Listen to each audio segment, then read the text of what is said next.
Romanos capítulo 8, versículo 15 e o 23, e também Colossenses 3 e 7, foram os três versículos que lemos na abertura do culto divino, como a leitura bíblica devocional.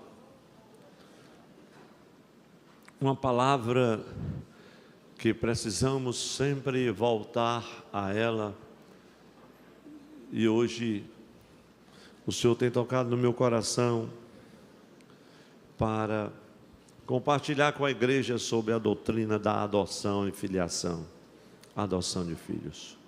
Todos somos filhos de Deus. Oh, glória a Deus, glória a Deus. Romanos 8 e 15, diz a palavra do Senhor: porque não recebestes o espírito de escravidão, para viverdes outra vez atemorizados, mas recebestes o espírito de adoção, baseados no qual clamamos: Abba, Pai. Glória a Deus, glória a Deus. Meus irmãos, às vezes nós temos algumas dificuldades de compreendermos alguns textos da palavra do Senhor e algumas das doutrinas basilares da fé cristã, pelo um simples motivo.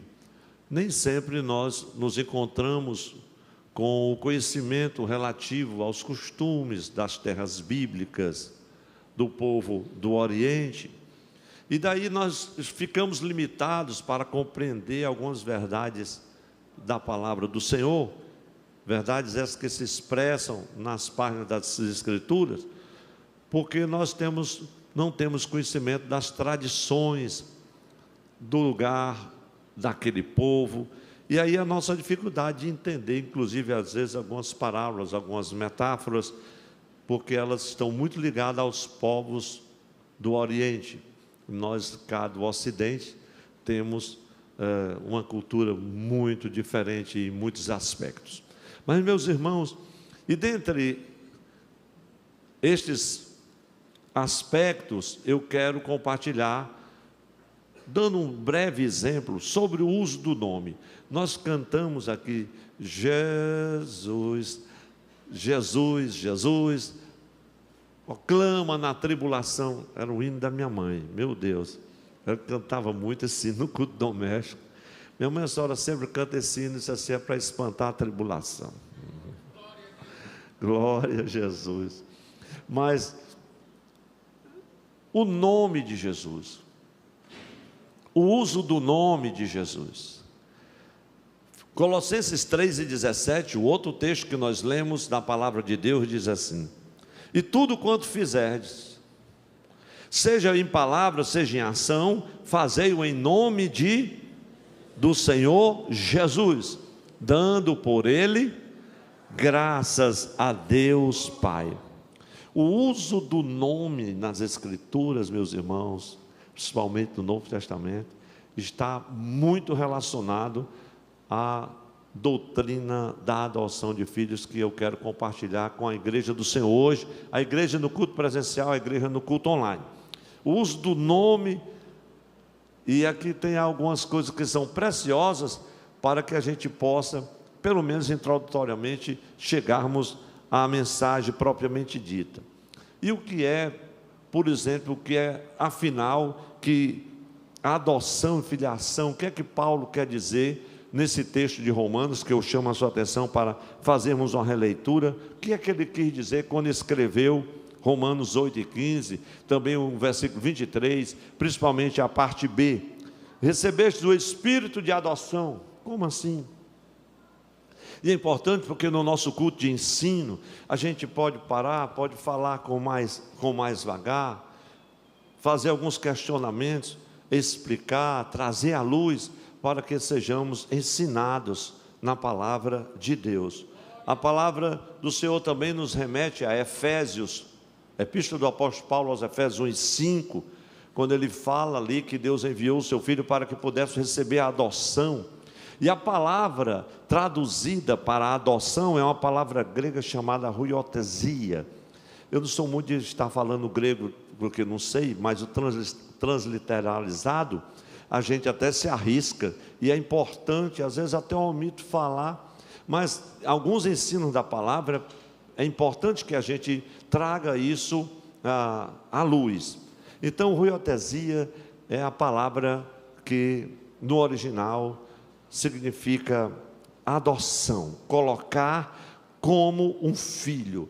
É isso que diz realmente no original. E os irmãos vão já entender um pouco mais. Então, aqui nesse aspecto, nessa adoção de filho, não se refere àquela adoção de você adotar um órfão que não tinha pai e mãe, ou quem sabe uma atitude de benevolência de uma pessoa que adotou alguém que havia perdido os seus pais. Então essa palavra ruiotesia, ela é aplicada aos rapazes, isso lá no Oriente, quando eles iam atingindo a maturidade, a idade adulta, e os pais, devido ao uso daquele costume, como diz lá em Hebreus 5:14, eu convido você para abrir a sua Bíblia agora, porque era uma cerimônia linda, a cerimônia da adoção, e que eu vou trazer aqui à luz para a igreja. Veja o que diz o texto de Hebreus 5:14, porque essa palavra ruiotesia, ela é aplicada aqui nesse texto. Quando os moços atingiam a maioridade, que o pai o julgava pronto para assumir as prerrogativas e ser colocado como filho, e era naquele momento em que havia uma cerimônia maravilhosa, e o pai declarava: eis aqui o meu filho, e toda a sua vida mudava completamente. Hebreus 5:14 diz assim: mas o alimento sólido é para os adultos, para aqueles que pela prática têm as suas faculdades exercitadas para discernir não somente o bem, mas também o mal. Na atualizada diz assim: mas o alimento sólido é para os adultos, para aqueles que pela prática têm as suas faculdades exercitadas para discernir não somente o bem, mas também o mal. Era a idade da maturidade. E aqui nós chegamos, eu falei só um pouco do exemplo do uso do nome. Eu quero apresentar, pelo menos, meus irmãos, 7 aspectos que eu acredito são importantes para compreendermos a doutrina da adoção de filhos. Primeiro aspecto é o fato de ser colocado como filho.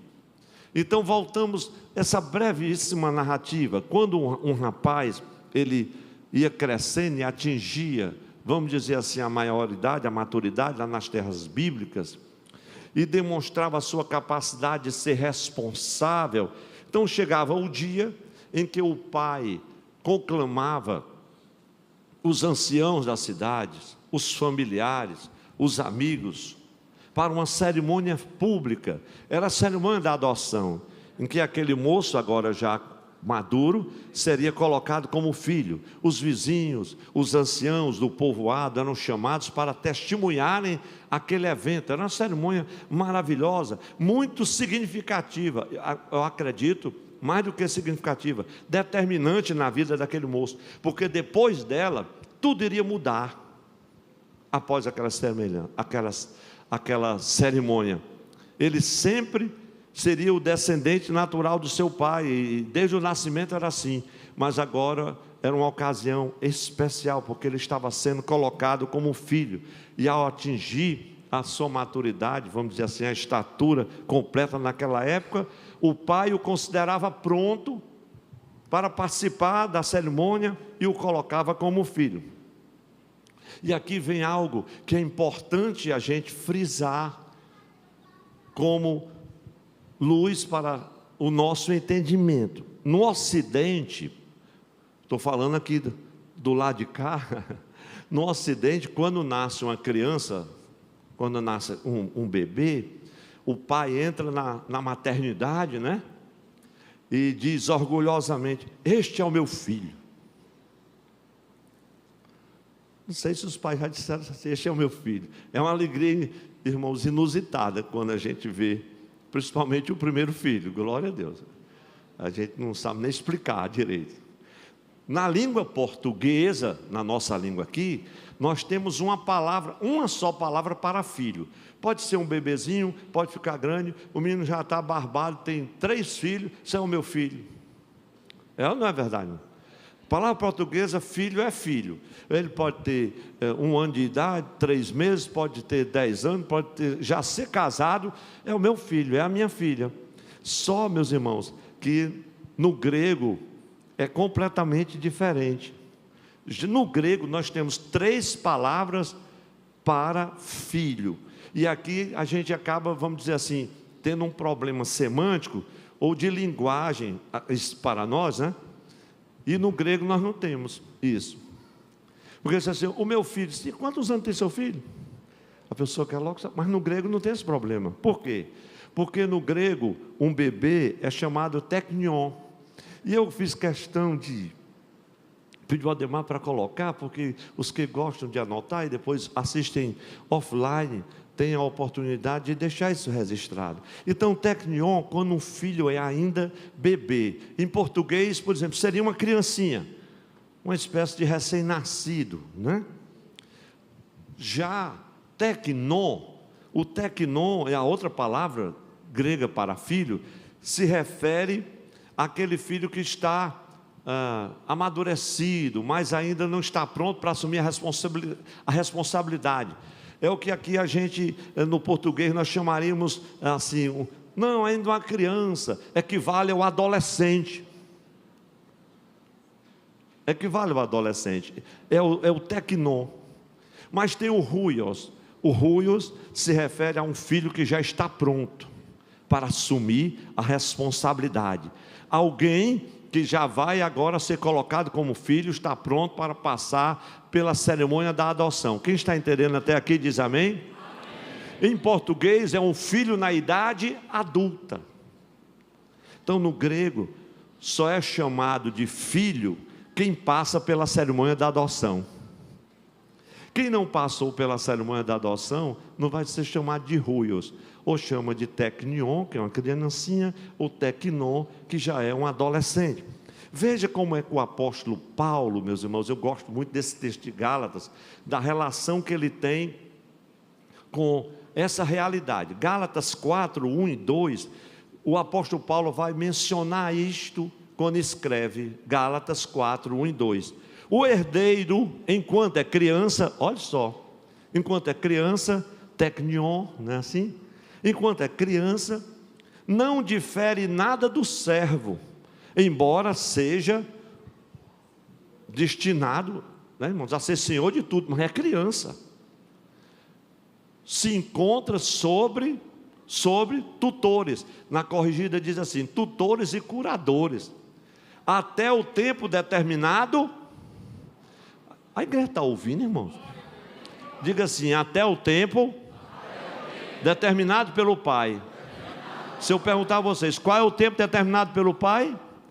É a cerimônia de adoção. É a hora que ele vai ser colocado como filho. Então até aquele tempo, ele é herdeiro, mas ele ainda não assumiu a herança. É por isso que o filho pródigo, meu pai, eu quero minha herança, eu não sou mais criança não.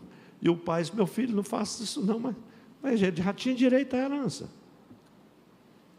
Mas vamos já chegar lá. Então até o tempo determinado do pai, ele é herdeiro, enquanto for criança, e nada difere do servo. É herdeiro, é filho do pai, mas ele está sobre tutores, está no cuidado de tutores. Então este é o quadro do cristão, o qual semelhantemente também precisa passar pelo processo de crescimento antes de ser colocado na sua posição de filho de Deus. Esse é o primeiro aspecto, ser colocado como um filho. Segundo aspecto, o direito de nos tornarmos filhos. A igreja diz comigo com muita alegria, o direito de nos tornarmos filhos. Irmãos, aqui a gente podia nos demorar tanto, mas eu me refiro pelo menos à justificação, glória a Deus. Oh, que doutrina linda da justificação. Às vezes passa pela escola dominical, vai no Estadec, no seminário teológico, e é uma bênção estudar sobre isso, e às vezes a gente esquece de trazer para a igreja, no culto como esse. Mas eu quero pelo menos dizer, meus irmãos, que a justificação é só o processo inicial da nossa grande salvação. Quem está com a Bíblia aberta ou pode acompanhar, Evangelho de João, capítulo 1, versículo 12. Esse é um versículo maravilhoso. Eu poderia até dizer assim, poderosíssimo.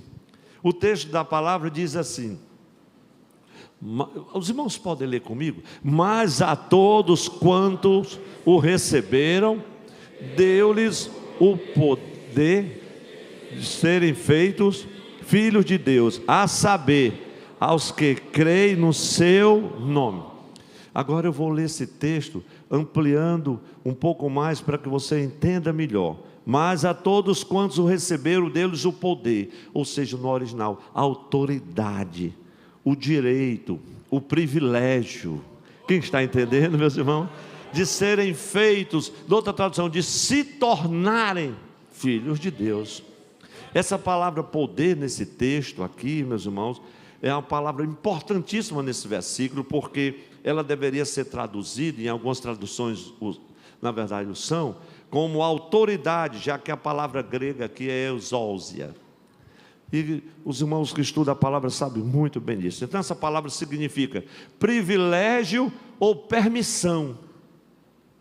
Eu acredito que sempre que a gente ilustra, enquanto está pregando, conta às vezes um episódio, uma história, ou até mesmo uma simples alegoria, uma metáfora, um provérbio, isso nos ajuda a compreender.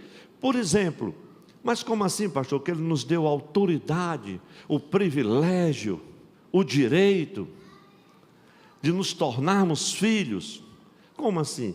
É como se você, por exemplo, você chega ali no centro, ou vai a algum bairro da cidade, vai no seu carro, o semáforo está vermelho, então você para.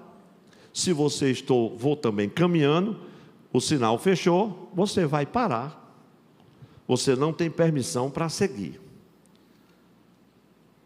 Sim ou não, meus irmãos? Isso aqui está bem claro, você não tem permissão, não tem o privilégio de seguir adiante do seu carro. Por quê? Porque o sinal está fechado. Mas quando o sinal fica verde, aí você tem a permissão para seguir, sim ou não?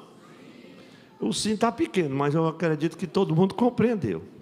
Mesmo você tendo a permissão para poder seguir, o sinal abriu, seu carro está parado. Mas se a gasolina acabar ou a bateria pifar, você vai? Agora o não foi maior. Você não vai. Então nesse instante, você tem permissão, glória a Deus, você tem o privilégio até de ir, mas você não tem poder de seguir, porque o carro não tem gasolina. Embora você tenha autoridade, você tenha permissão de prosseguir, você não tem como ir a seguinte, porque está faltando combustível. Assim, meus irmãos, é quando nós recebemos a Cristo, nós recebemos o direito, a permissão e a autoridade de nos tornarmos filhos de Deus. Você pode abrir a Bíblia agora em Hebreus capítulo 4, versículo 1. Olha só que coisa linda, meus irmãos. O escritor sagrado aos Hebreus, ele estava com alguns temores. Ele disse: meus irmãos, temamos, portanto, que sendo nos deixada a promessa, ou seja, de nos tornarmos filhos, que é isso que está no contexto, deixada a promessa de entrar no descanso de Deus, suceda parecer que algum de vós tenha falhado. E os cristãos hebreus, eles logo em seguida vão ser repreendidos e exortados, meus irmãos, por não se tornarem aquilo para o qual Deus tinha dado o direito de eles se tornarem. Em outras palavras, o que Isaías fala no capítulo 5, quando ele fala da parábola da vinha, ele disse assim: olha, vocês, o Senhor esperava que vocês dessem uvas doces, boas, suculentas, mas eis que só tem uvas bravas. Ou seja, Deus estava falando pelo profeta Isaías: Deus não criou vocês para produzir os frutos que vocês estão produzindo. não era esse tipo de fruto, não era esse tipo de uva. Aqui tem uvas bravas. Deus criou vocês para ser uma vide frutífera, saborosa. Quem está entendendo? Aí veja agora, mais uma vez, o escritor, Hebreus capítulo 5, versículos 12 a 14. Meus irmãos, se nós não formos ao texto bíblico, as justificativas para esses aspectos da doutrina, eles não vão ser bem claros. O direito de nos tornarmos filhos, esse é um dos pontos principais nesta noite, nesta mensagem. Então acompanhe Hebreus 5, 12 a 14. Se todos pudéssemos ler juntos, isso facilita, né, a compreensão. 1, 2, 3. Porque devendo já ser mestres pelo tempo, ainda necessitais de que se vos torne a ensinar os primeiros rudimentos da fé, e vos tornastes semelhantes, eu estou adiantando aqui com as reticências, e vos tornastes semelhantes aos que necessitam de leite, e não de alimento sólido, pois todo aquele que se alimenta de leite é inexperiente na palavra da justiça, porque é um bebê. Diga assim comigo, teknion. Mas o alimento sólido pertence aos que possuem maturidade, os que já foram colocados como filho. Ele já tinha sido colocado como filho, você já foi colocado como filho, ele lhe deu autoridade para você se tornar filho de Deus, mas você continua uma criança espiritual. Da mesma forma, é tanto que no texto ele diz, porque devendo já ser mestre pelo tempo. Que tempo? O tempo que já tinha passado a cerimônia. Eles não eram mais crianças. Então, da mesma forma, meus irmãos, aqui pode ser dito dos israelitas que por causa da incredulidade, da rebeldia e da murmuração, não entraram em Canaã. E uma coisa é certa, meus irmãos, essas mesmas coisas continuam matando muita gente pelo deserto desta vida. Rebeldia, murmuração, incredulidade. Eles tinham autoridade, mas não herdaram a promessa por causa da rebeldia e da incredulidade. Veja Hebreus 6 e 12. Para que não vos torneis indolentes. Esse livro de Hebreus, meus irmãos, é livro para você estudar pelo menos a cada 2 anos. Para que não vos torneis indolentes, mas imitadores daqueles que pela fé e longanimidade, longanimidade herdam as promessas. E aqui o Espírito do Senhor me faz lembrar de 1 Coríntios, capítulo 3, versículo 1 e 2, quando o apóstolo Paulo, irmãos, olha o que ele está dizendo. Eu, porém, irmãos, não vos pude escrever ou falar, isso eu queria falar com vocês, como a espirituais.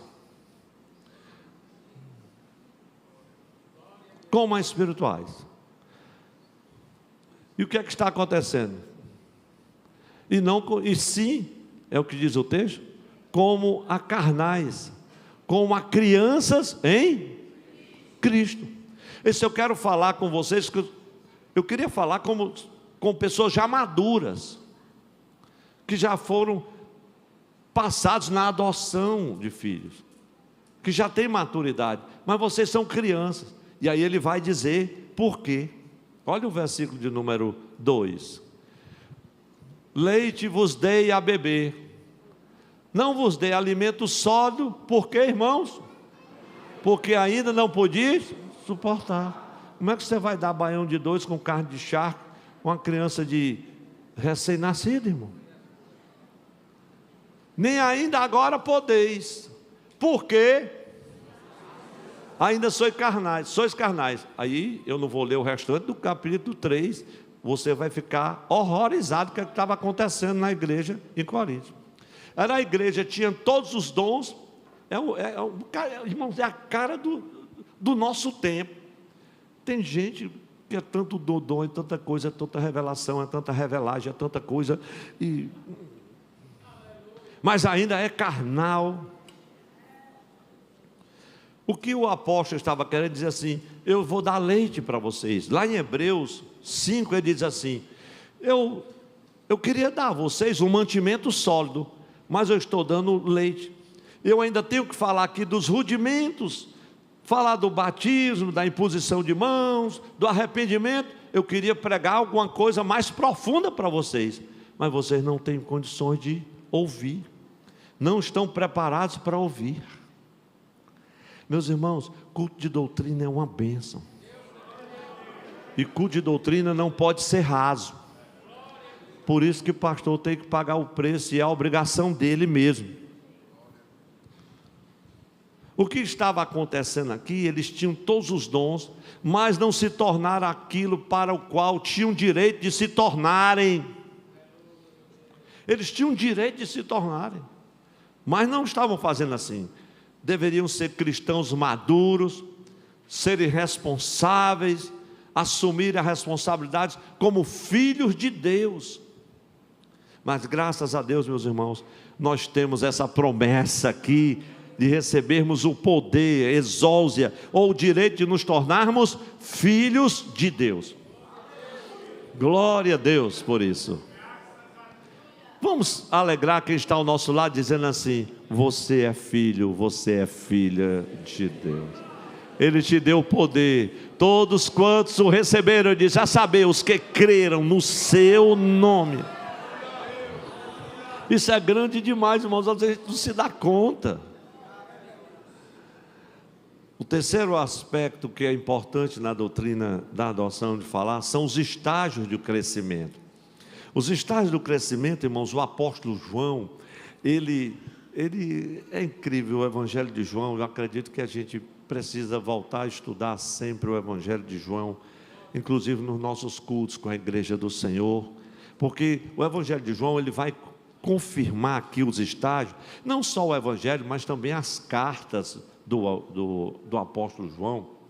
E falando das cartas, eu cito a primeira carta, capítulo 2, versículo 12, 13. Vamos parafrasear aqui esse texto, para você entender melhor o que eu estou falando, desses três estágios de crescimento, daquilo que a gente falou, daquelas três palavras gregas. Ele diz assim: filhinhos, aqui ele está falando para os tecnions, né? As criancinhas da casa de Deus. Filhinhos, eu vos escrevo porque já venceste o maligno. Aí depois ele diz assim: jovens, aí entra os tecnons, eu vos escrevo porque já venceste o maligno. Filhinhos, eu vos escrevo porque os vossos pecados são perdoados por causa do meu nome. Aí é o versículo 12. Jovens, tecnon, eu vos escrevo porque já venceste o maligno. Versículo 13. Pais, é o ruios, eu vos escrevo porque conheceis aquele que existe desde o princípio. Olha o que ele está dizendo dos pais. Eu vos escrevo porque vocês já têm conhecimento desde o princípio. A criança não tem. Vamos, meus irmãos, esses três estágios de crescimento, eles estão aqui implícitos, ilustrados nesse texto. Todos compreenderam até aqui? Diz amém, meus irmãos? Então a gente vê nesses três estágios de crescimento aqui, belamente, eu digo assim, belamente ilustrado na vida de Jesus. Jesus passou pela cerimônia de adoção. Pastor, eu não sabia assim. Mas vamos ver, antes disso, os três estágios na vida de Jesus. Quando ele estava na manjedoura, ele era um bebê. O tecnion, ali Lucas 2:7, Jesus na manjedoura. Jesus assentado entre os doutores, ensinando lá no templo, o tecnon. E Jesus nas águas do Jordão, ruios. Vamos a Mateus, irmãos, capítulo 3, versículo 17, porque aqui nas águas do Jordão, Jesus vai passar pela cerimônia da adoção. Olha como tudo isso, irmãos, todos os aspectos na vida de Jesus vão se desenrolando. Essas coisas se conectam nas Escrituras. Então a adoção de Jesus, ela é confirmada na hora do seu batismo. É ali que ele é colocado como filho. Mateus 3:17, ele está nas águas do batismo, e os irmãos sabem muito bem que vem aquela voz do céu maravilhosa, e diz como? Este é o meu filho amado, em quem me comprazo. Era isso que o pai fazia quando o filho estava pronto. Ele declarava: este é o meu filho. Meus irmãos, a experiência do Rio Jordão foi, aqui está muito claro, irmãos, a adoção.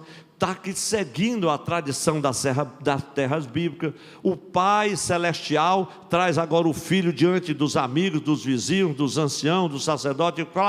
Claramente do céu uma voz brada e diz assim: este é o meu Filho amado. E os eventos que ocorreram depois, até ali, ninguém sabia quem era Jesus de Nazaré, gente. Até ali, era o filho de carpinteiro lá em Nazaré.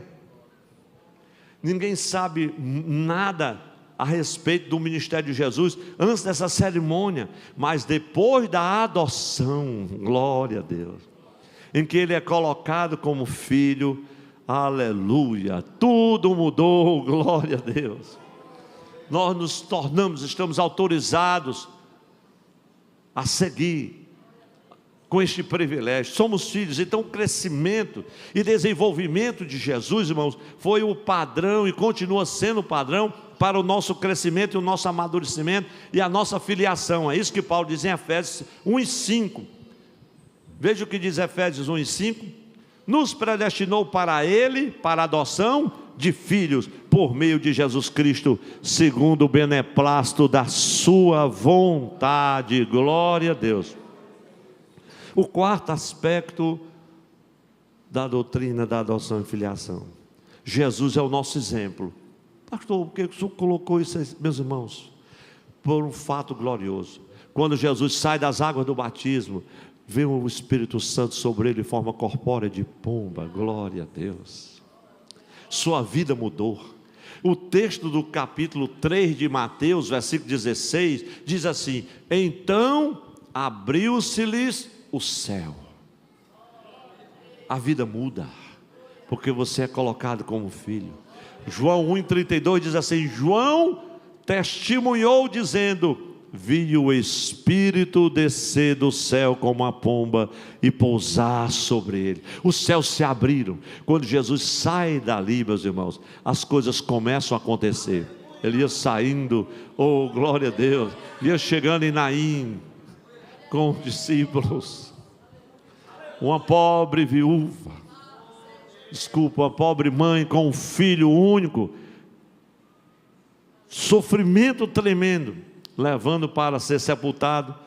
E aquelas duas multidões se encontram, e Jesus toca aquele esquife, aquele moço se levanta, ele entrega a sua mãe, e o povo grita, e uma voz bradou e disse: um grande profeta se levantou entre nós. 400 anos que a voz profética estava silenciada, mas os céus se abriram. Quem pode levantar a sua mão, porque os céus se abriram? Irmãos, os céus ainda hoje se abrem quando nós assumimos a nossa posição de filhos, porque nós nos tornamos, irmãos, filhos de Deus. Oh, glória a Jesus, aleluia. Agora algo glorioso, que aqui é o quinto aspecto: os benefícios da adoção. Quando aquele moço passava pela cerimônia da adoção, o pai dizia assim: este é o meu filho. Meus irmãos, tudo mudava, porque ele passava a receber os benefícios daquela adoção. Os benefícios são 3, estão muito claros na palavra. Primeiro, ele tinha uma procuração, vamos dizer assim, legal, para usar o nome do pai. Tem muita gente usando o nome do pai, mas deixa eu primeiro falar dos benefícios. Uma procuração legal para usar o nome do pai. Ele também recebia a sua parte na herança. E por último, ele tinha aquela igualdade com o pai, de permanecer em união com ele, de usar a autoridade do pai. Então Jesus demonstra possuir esses 3, meus irmãos, benefícios após a sua adoção. E no Evangelho de João nós vamos encontrar a maioria das respostas sobre Jesus em relação à sua adoção de filho.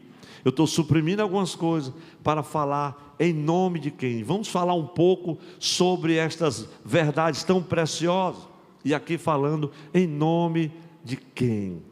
Quando você, todos os irmãos, eu não vou dizer talvez todos, talvez tenha alguém que não saiba, mas tem muitos irmãos aqui do direito que sabem o que é isso, e a maioria de nós, uma procuração legal para você usar o seu nome. Eu assino tanta procuração quase toda semana, meu Deus, Jesus tem misericórdia de mim. É uma para o pastor daí, é outra para o Rider, é outra para o patrimônio, é outra para o contador. E quando você assina uma procuração para alguém, você está dando um direito para aquela pessoa fazer contatos por você, assinar alguns documentos, lhe representar, às vezes assinar um cheque, comprar, vender, tudo em nome da pessoa que outorgou a procuração. Sim ou não, meus irmãos? Você passou a procuração, viajou, a pessoa escreve você no concurso, resolve um problema, assina a escritura do terreno, compra um carro, vende um carro, porque ele está ali com o direito legal outorgado por você. Então, quando você assina em nome da pessoa que lhe deu autorização, é tão válido como a sua assinatura. Se ou não, você bota lá PP, por procuração. Você assinou, aí confere o que o cartório registrou, aqui dali está válida. A sua ordem, glória a Deus, é como um decreto daquela pessoa. Então, Jesus disse em João 5,43, olha só que texto precioso: eu vim em nome do meu Pai. Esse eu não vim de qualquer maneira, eu vim em nome do meu Pai. Veja João ainda capítulo 5, versículo 26 e 27, está escrito assim: porque assim como o Pai tem vida em si mesmo, também concedeu ao Filho ter vida em si mesmo, e lhe deu autoridade para executar o julgamento. O Pai deu autoridade a ele. Irmãos, e aí isso me remete a um episódio que vai explicar muito bem essa realidade. Porque o benefício da adoção, você agora tem uma procuração legal do Pai para usar o seu nome. Mas como é que isso funciona? Glória a Deus. Atos dos Apóstolos, capítulo 19, versículo 11 a 16. Eu vou primeiro só narrar sucintamente a história e depois a gente lê o texto. Paulo estava pregando, Deus estava operando maravilhosamente, e Paulo expulsava os demônios e curava os enfermos. E tinha uns filhos lá, de um tal de Seva, e pensavam que poderia competir com Paulo, expulsando os demônios, em nome de Jesus. Olha, nós te expulsamos, conjuramos demônio, em nome de Jesus que Paulo prega. Aí o demônio disse assim: sim, eu conheço Paulo, sei quem é Jesus, mas vocês? Irmão, como diz o cearense, pensa no mói de peia grande. E diz a Bíblia que nus e feridos fugiram. É porque vocês ainda não viram o crente fugindo com medo de demônio, não. Peia muito, eu já vi. Irmã Janilda ainda hoje está cansada de lutar com os demônios do Cariri. Os irmãos estão com a Bíblia aberta. Atos dos Apóstolos 19. Irmão, os demônios ficaram tão indignados com aqueles pseudo-profetas. Por quê? Porque eles estavam usando, irmãos, uma pseudo-autoridade. Nós conjuramos vocês em nome de Jesus, a quem Paulo prega. Sim, quem é você para usar o nome de Jesus? E o endemoniado saltou sobre eles e pôde mais que ele, diz a Bíblia, que os sobrepujou e eles fugiram nus e feridos. Vamos ler o texto rapidamente. Os irmãos acompanham, eu leio rápido. 11 a 16 diz assim: e Deus, pelas mãos de Paulo, fazia milagres extraordinários, a ponto de levar aos enfermos lenços e aventais do seu uso pessoal, diante dos quais as enfermidades fugiam das suas vítimas e os espíritos malignos se retiravam. Versículo 13. E alguns judeus exorcistas, olha só, exorcistas ambulantes, tentaram invocar o nome do Senhor Jesus sobre possessos de espíritos malignos, dizendo: conjuro-vos por Jesus, a quem Paulo prega. Os que faziam isto eram 7 filhos de um judeu chamado, 7 irmãos, 7, filho de um judeu chamado Seva, sumo sacerdote. Mas o espírito maligno lhes respondeu: conheço a Jesus e sei quem é Paulo, mas vós quem sois?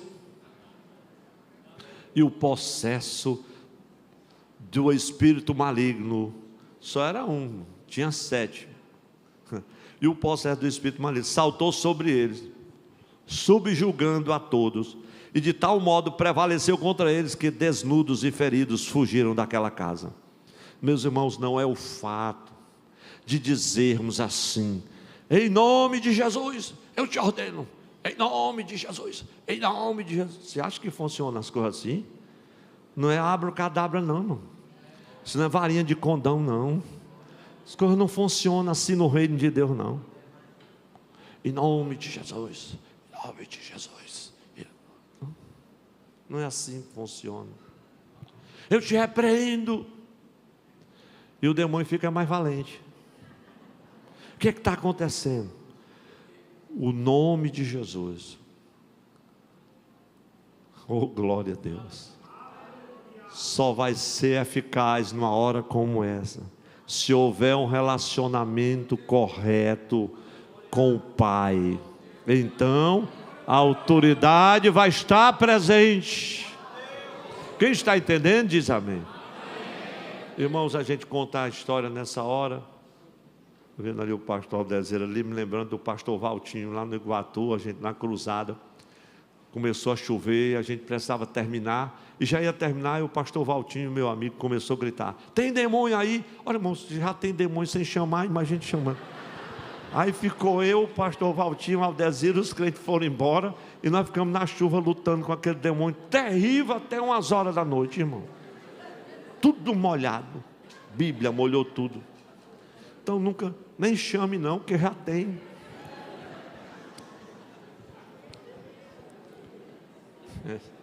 Eu sei, conta essa história, meus irmãos. Estava na cruzada, no Cariri, lá em Juazeiro, muita gente. Irmãos, uma pessoa se manifestou de uma forma tão terrível, tão diabólica. Mas é aquele tempo que a gente jejuava a semana toda para ir para uma cruzada. Ali ninguém saía sem jejum, era jejum mesmo. E eu estava pregando a palavra naquele dia. E foi uma coisa tão terrível. Sai todo mundo de perto, e aquela pessoa muito violenta. E os irmãos deram toda aquela massagem pentecostal e Bíblia na cabeça, e em nome de Jesus. E não acontecia nada, o homem ficava mais valente. Aí eu pulei, graças naquela época eu podia pular assim, 1,5 metro de altura e não quebrar a perna, só com 29 anos de idade. Então a gente você pula assim de cima do caminhão, sem nome de Jesus, sai dele. Diz, pá. Porque havia uma base de comunhão, de oração, de jejum naquela ocasião. Aleluia. Irmãos, vocês entendem o que eu estou dizendo? Então essa autoridade é dada somente àqueles que são colocados como filho, que já tem estatura espiritual completa, aos adultos, que no grego chama huios. Então não é de admirar que Paulo aqui exortasse aos Efésios, capítulo 4, versículo 14 e 15. Olha, não sejam mais crianças, não sejam mais bebês, mas cresçam em todas as coisas nele que é o cabeça, Cristo. Olha aí, meus irmãos. Glória a Deus. Então, portanto, meus irmãos, não basta falar em nome de Jesus, as coisas não vão passar a acontecer assim não. A autoridade do nome de Jesus, a igreja pode repetir comigo essa palavra do Espírito Santo: a autoridade do nome de Jesus só flui através de quem mantém um relacionamento contínuo e correto com Ele. Diga para quem está ao seu lado: foi bom porque foi assoletrado mesmo. Soletrado. Então, na vida espiritual, as coisas fluem de ligações corretas, de princípios corretos e de atitudes corretas. A igreja diz amém por esta palavra do Espírito Santo. Na vida espiritual as coisas fluem assim, meus irmãos. Fluem assim. Aí eu vi um vídeo, está com 2 dias, aliás, foi domingo, a Carla, minha filha, está num congresso lá, em Boston, ela foi para a igreja no domingo, lá com o primo, com o Carlos Filho. E ela chegou na porta da igreja e disse: olha aí, papai, os crentes repreendendo demônio na praça, na frente da igreja. Coisa mais linda do mundo, meus irmãos. Os irmãos estendendo a mão e as pessoas endemoniadas caindo. O poder do nome de Jesus, meus irmãos, ainda é uma realidade. Os demônios fogem diante deste nome, glória a Deus. Este nome tem poder. Ela dizia: vamos cantar esse hino, né? Esse nome tem poder. Só sei essa frase do hino, então te vira aí. Meus irmãos, eu quero dizer com isso é que a vida cristã, o Senhor nos chama para manter um relacionamento correto com Ele, com o Senhor. O nosso relacionamento com Jesus precisa ser correto. Quem concorda diz amém? Amém. Deixa eu ler João 17:3, diz assim: e a vida eterna é esta. Todo mundo conhece esse texto. E a vida eterna é esta: que te conheçam a ti só, por único Deus verdadeiro, e a Jesus a quem enviaste. Glória a Deus. Jesus quer dizer que nós conheçam a ti só. Ele quer dizer que nós precisamos ficar íntimos com Ele, precisamos ter um relacionamento de comunhão íntima com Ele. É isso que significa conhecê-lo. Quem se lembra de Pedro naquele momento crucial, quando o Jesus estava sendo julgado, que a criada chegou e disse: eu estou conhecendo que você estava com ele. Disse: não, estava não. Mas tem um exemplo mais chocante que o Senhor me fez lembrar, é o que está em Mateus, lá no Sermão do Monte, capítulo 7, versículo 21 a 23. Veja o que diz o texto, meus irmãos. Mateus, capítulo 7, versículo 21 a 23.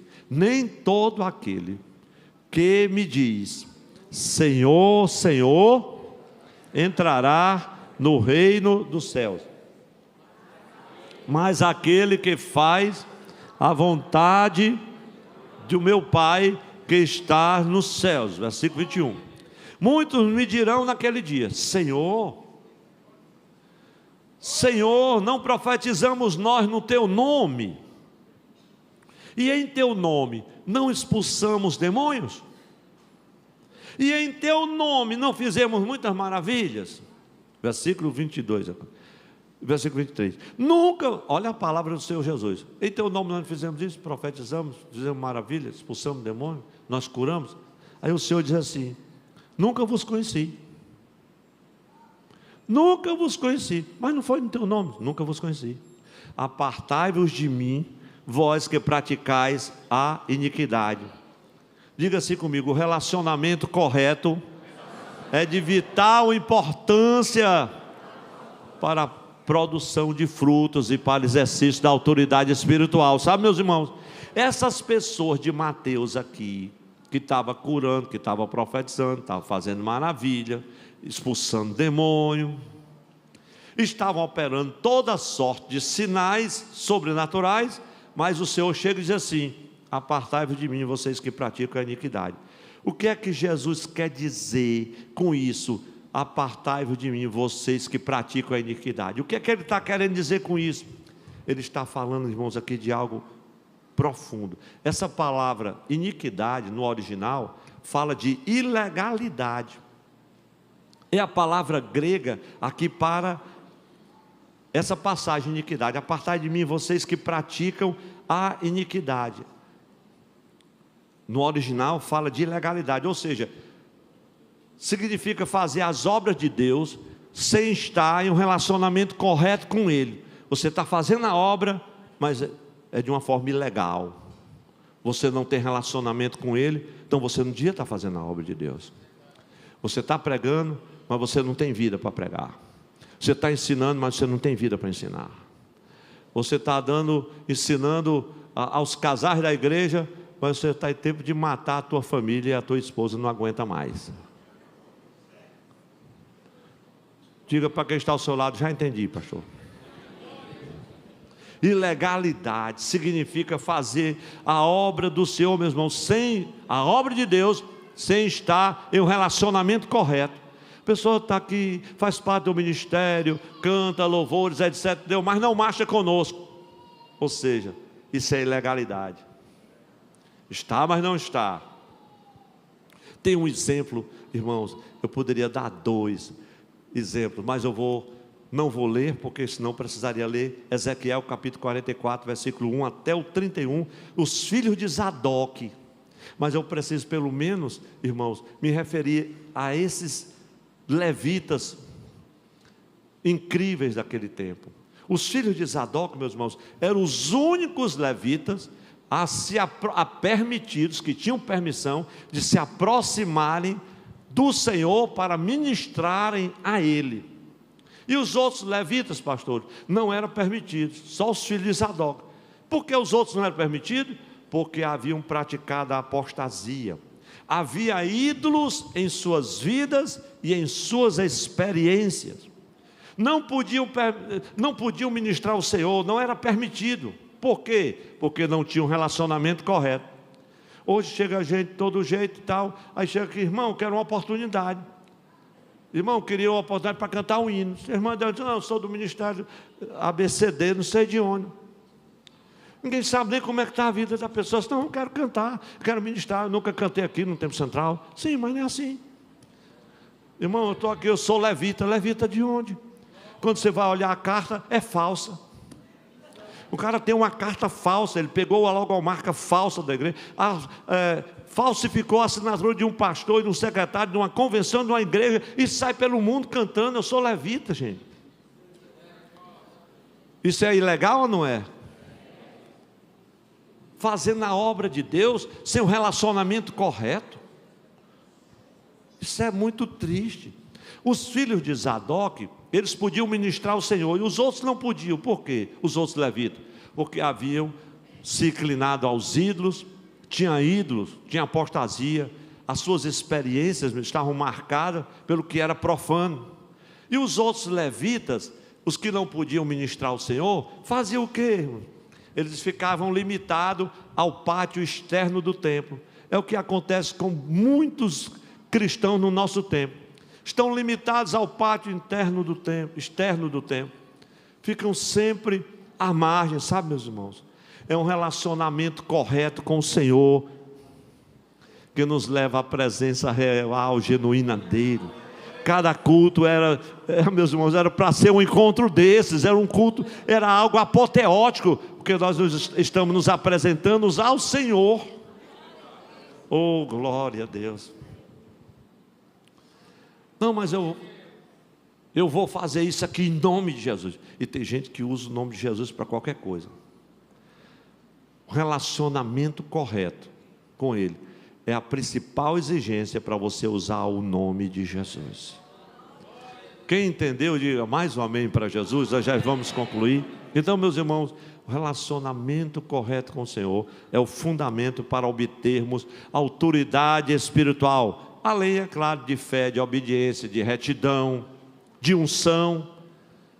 Agora eu quero convidar a igreja para ficar em pé, porque eu não vou mais pregar, mas vou só ler nós vamos ler a Bíblia agora. Quantos estão dispostos a ler a Bíblia agora, meus irmãos, no culto? Quem sabe muitos irmãos não tiveram tempo ainda de ler a palavra hoje, ainda vão ler hoje mais tarde, mas então eu já vou lhe ajudar agora, em nome de Jesus. O aspecto glorioso que eu poderia me demorar, mas não farei, é o fato de que o nome de Jesus é o nome que está sobre todos os nomes. Um nome o qual sobre todo nome está. Isaías capítulo 9, versículo 6 diz assim, vamos ler todos juntos? Porque o menino nos nasceu, um filho se nos deu, e o principado está sobre os seus ombros, e o seu nome será maravilhoso. Vai subir no tom aí, irmãos. Pai da eternidade. E agora deixa eu citar algumas coisas gloriosas sobre o nome que está sobre todos os nomes. Em nome de Jesus nós somos salvos. Atos 4:12. Todos podem dizer comigo? Em nenhum outro há salvação, porque também debaixo do céu nenhum outro nome há dado entre os homens, pelo qual devamos ser salvos. Em nome de Jesus cumprimos a missão que foi confiada à igreja. Veja aí Marcos 16, 15 a 18, toda a igreja. E disse-lhes: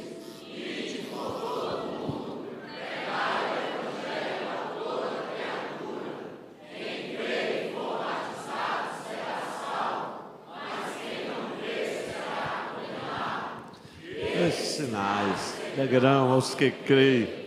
Em meu nome farão os demônios, falarão, pegarão em serpentes, e se beberem alguma coisa mortífera,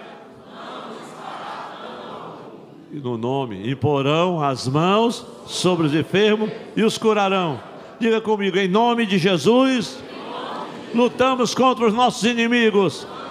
Veja aí 1 Samuel 17, 45 e 47. Davi, cadê os irmãos? Davi, porém, disse ao filisteu: tu vens a mim com espada e com lança e com escudo, porém eu vou a ti dos exércitos, a quem tens afrontado. Parei para dar um glória a Deus, meu irmão. Diga assim comigo: em nome de Jesus temos proteção. Olha aí o Salmo 20, versículo 1, João 17, 11. Olha o que diz o texto. A igreja: o Senhor te ouça no dia da angústia. O nome do Deus de Jacó te proteja. E João 17, 11 diz assim: Pai Santo, guarda-os em teu nome. É a parte B do versículo. Isso é muito lindo. Vamos ainda, eu anotei aqui só uns 6, meus irmãos. Em nome de Jesus podemos levar nossos pedidos ao Pai e esperar ser atendido. João 14, 13 e 14. Toda a igreja: e tudo quanto pedirdes em meu nome eu farei, para que o Pai seja glorificado no Filho. Se pedirdes alguma coisa em meu nome, eu... E para concluir, em nome de Jesus somos restaurados e guiados. Salmo 23, versículo 3. Toda a igreja: restaura-me o vigor, na NVI, né? Guia-me pelas veredas da justiça, por amor do seu nome. Vamos ler uma conclusão bem pequenininha. Toda a igreja, 1, 2, 3. Todo o serviço do reino, toda a nossa missão como a igreja está fundamentada no nome que é sobre todo o nome. Toda a igreja: Jesus. Veja agora o texto de Colossenses 3:17. Tudo quanto fizerdes, por palavras ou por obras, fazei tudo em nome do Senhor Jesus, dando por Ele graças a Deus Pai. Quem pode dar graças a Ele, adorá-lo, pelo menos aí 5 segundos de glória a Deus e aleluia.